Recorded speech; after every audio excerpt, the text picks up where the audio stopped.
हाय everyone. तो time ना waste करते हुए जल्दी जल्दी शुरू करते हैं। How to start UPSC preparation from class 12th and 10th and graduation.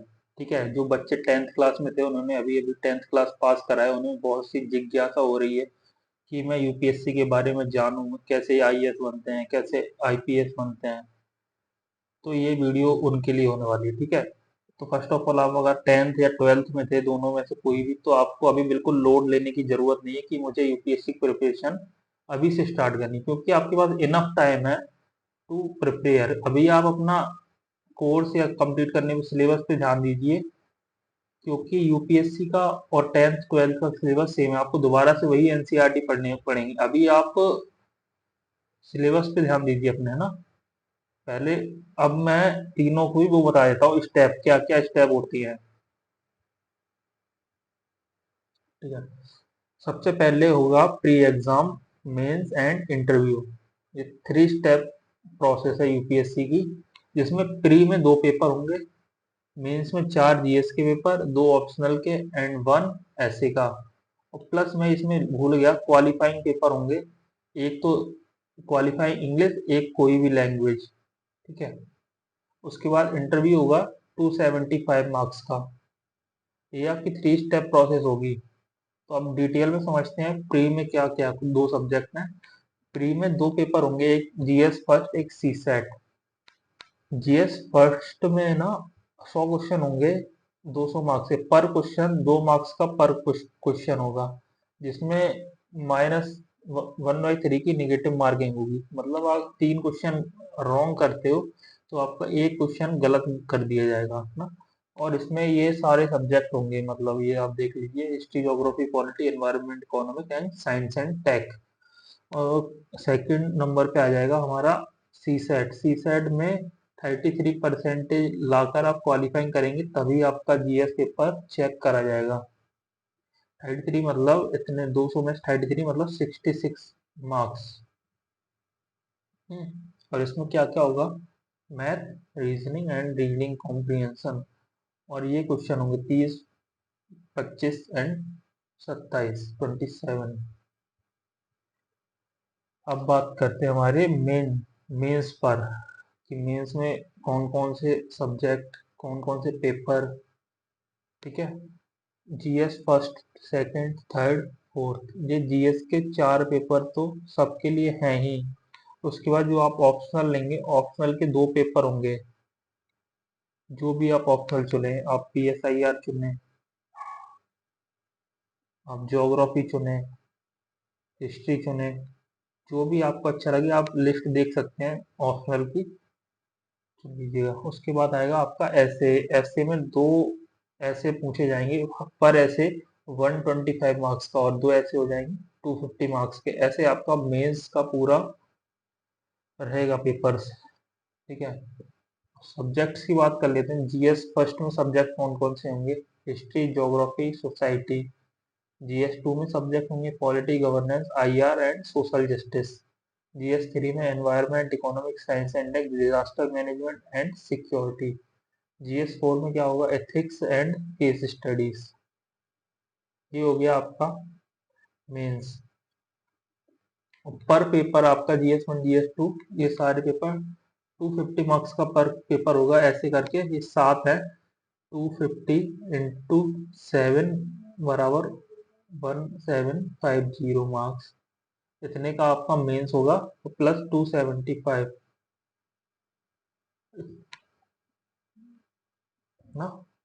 फिर हम बात करते हैं इंटरव्यू। इंटरव्यू 270 मार्क्स का हो गया, तो 2075 मार्क्स में आपकी पूरी कट ऑफ लगेगी, इतने में से कि कितने नंबर आपके बनते हैं। अब बात करते हैं आफ्टर 10th आपको क्या करना चाहिए, और आफ्टर 12th आपको क्या करना चाहिए। डायरेक्ट अगर आप यूपीएससी में आओगे तो आपको कोई फायदा नहीं मिलेगा। आप 10th में हैं, तो आप 12th पे फोकस करिए, साइंस लीजिए, आर्ट्स लीजिए, अपने सब्जेक्ट्स पढ़िए। अगर आप 10th में हैं, अगर आप 12th में हैं तो फोकस करिए कि आईआईटी जैसा एग्जाम या एम्स निकालने की, या कोई भी गवर्नमेंट एग्जाम निकालने की कोशिश करिए। उसके बाद या अपनी कोडिंग्स वगैरह सीखिए, जो स्किल है आपके अंदर। अगर आप ग्रेजुएशन ईयर में हैं तो आप यूपीएससी की प्रिपरेशन की सोच सकते हैं। जैसे कि आप ग्रेजुएशन के फर्स्ट सेकेंड या थर्ड ईयर में हैं तो इम्पोर्टेंट एनसीईआरटीज पढ़िए। हर एनसीईआरटी पढ़ने की जरूरत नहीं है। अगर आप ऑल एनसीईआरटी पढ़ोगे ना तो आप वही पढ़ते रह जाओगे एनसीईआरटी। मैं इम्पोर्टेंट एनसीईआरटी बता देता हूँ। ज्योग्राफी की एक इम्पोर्टेंट एनसीईआरटी है और हिस्ट्री। ये दो एनसीईआरटी को तो आपको पढ़नी ही पढ़नी है। ठीक है, फर्स्ट स्टेप आपने ये कर लिया ग्रेजुएशन ईयर में। सेकंड स्टेप आपका ग्रेजुएशन ईयर में ये होगा कि आपको ना मेंस के नोट्स प्रिपेयर करने हैं।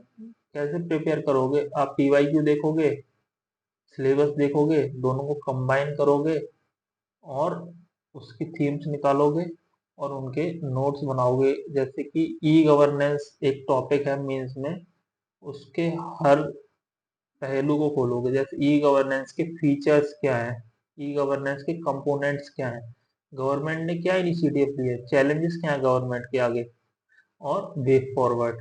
ऐसे आप नोट्स बनाओगे अपने ग्रेजुएशन ईयर में, क्योंकि यही आपको मेंस स्ट्रॉन्ग करने में मददगार साबित होंगे।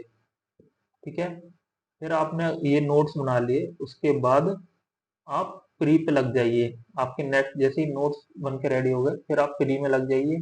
फिर आप प्री के लिए, और आपको अगर और अच्छे से गाइडेंस चाहिए इस बारे में, how to prepare mains, how to prepare for pre, तो आप मेरी यूट्यूब वीडियो देख सकते हैं। मैंने वीडियो इसके ऊपर भी बनाई है, बहुत अच्छे से बताया है उसमें।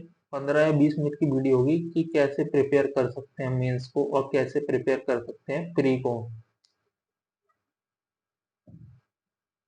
है ना। और एक मैं ये बता देता हूँ, टारगेट ईयर। अगर आपने कोई टारगेट ईयर लिया है कि मुझे इस ईयर में एग्जाम देता, फॉर एग्जांपल आपने अगर 2027 टारगेट ईयर लिया है अपना, कि मुझे ना 2027 में अटेम्प्ट देना है अपना, तो आपको क्या क्या रणनीति होनी चाहिए, कब तक टाइम फ्रेम में क्या आपका कंप्लीट हो जाना चाहिए।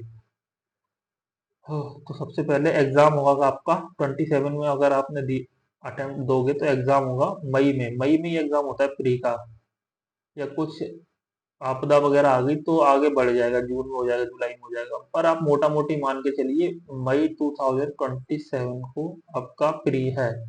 तो आपको कैसे रेडी करना है मेंस, आपको क्या करना है, 1 जनवरी से लग जाइए, या आप पहले से अभी से भी लग सकते हैं, 2025 से भी लग सकते हैं आप मेंस में। जितना पहले से मेंस करोगे उतना आपके लिए बेनिफिट है। पर अगर आप जनवरी 2026 से भी करते हो ना तो भी आपको इतनी कोई दिक्कत नहीं होगी। आप आराम से 1 ईयर में अपना मेंस कंप्लीट कर सकते हो, जीएस और ऑप्शनल साथ साथ।